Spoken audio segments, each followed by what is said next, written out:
Have you ever looked at your backyard and noticed that it was very empty? Maybe you noticed that it was very bland and you wanted to make some home improvements to have a party or an area for you to barbecue. We'll say no more because today I'm going to show you how to properly mix and pour cement so you can make a patio. So you can throw one of the best parties in your neighborhood. Patios are great for many events. From birthday parties to recreational enjoyment, you can do so much with a patio. And you can do it with 3 simple steps. The first step is to build a form and gather your tools. The second is to mix and pour your cement. And the third is to smooth it out and let it dry. I learned how to mix and pour cement when I was young. And ever since then, I've used these skills to improve my home and save money. First, you need to do when you're creating a patio, you have to create a wooden form. So keep in mind when I'm doing this is a smaller scale demonstration for the speech, but normally you would use 2x4s or 2x6s to make your patio, and it can be a bigger size or a smaller size, but normally it's going to be a bigger size. And once you have created your wooden form, it's time to gather your tools. So keep in mind this is still a simulation.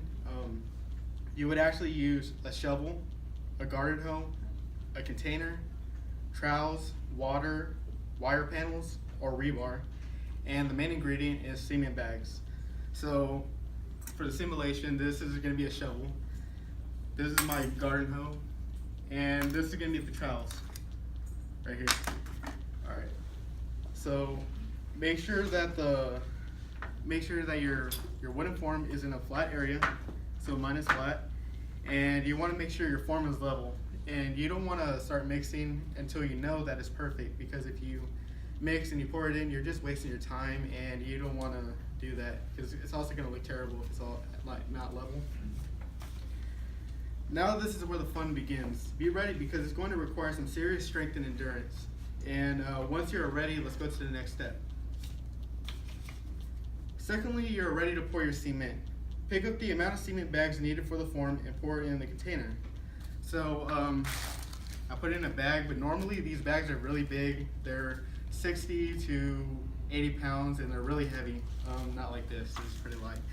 So when you put it in the container, this is what container you're gonna mix it in.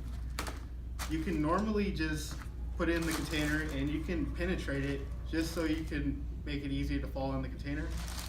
But you can also pour it in, but it's also gonna be really hard. And it's because it's really heavy.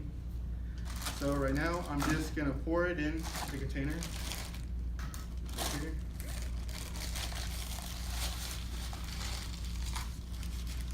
And be careful when you pour it because it's gonna be really smoky and you don't want to inhale any of this stuff. This is kind of dangerous. So I just advise you to wear a mask when you're doing it. For the rest over here.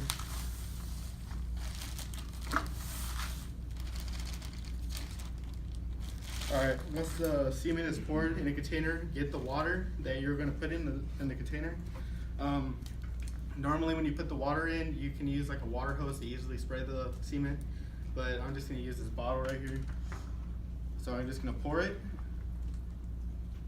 And you don't want to put too much water because if you put too much, it's going to become a soupy texture and you don't want that when you're mixing it. So you want to have like a nice wet texture, not too soupy, but a little bit wet. Properly mix the cement to make sure that there is not any dry cement left. And when you use the shovel, you're going to want to flip the cement rather than just like pushing it. So you're just going to flip it. Make sure that there isn't any dry cement, just to flip it. Sometimes you're gonna have to add extra water because sometimes you think that there's too much cement and there's not a lot. So you just wanna keep adding it just to get that right texture. And this is where the garden hoe comes in because sometimes there's dry cement left on the bottom, so you're gonna push it and you're gonna keep pushing it until it's ready. So just scrape the bottom and make sure that there isn't any dry cement on the bottom. You can just still use the thing. It's a long going process, but once you do it, it's gonna be worth it at the end. And this is just like making a cake. this all dirty. Third, you're ready to pour the cement in the form. So this looks like a good texture right here. And before you put it in, you want to make sure that you have wire panel or rebar. This is just going to hold the cement in. So you just place it in there. You can cut it to the size of the form with the wire cutters. After that, the wooden form is ready to get poured in. So you're just going to pour your cement. Make sure that you have somebody like help you carry the thing. So you're gonna use your shovel to pour it.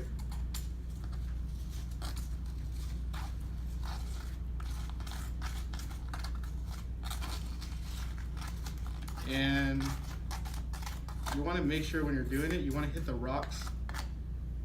You want to make sure that the rocks are going to the bottom. So you want to hit the sides of it just to make sure that it's all smooth when you're smoothing it out. And this is where the trowels come in, because you want to smooth the top to make it look nice. So I'm going to use this popsicle stick, but in real life you would use a flat trowel, or you would use an edge trowel. And you're just going to smooth it out just to make it look nice, just to get that right texture. And there you go, there's your patio. Now you have completed the art of mixing and pouring your cement to create a patio. In conclusion, making a patio involves 3 simple steps: building a form and gathering your tools, smoothing it out for a nice finishing touch, and then you let it dry. Congrats on your hard work ethic. With your new patio, you can now throw the greatest party of all time.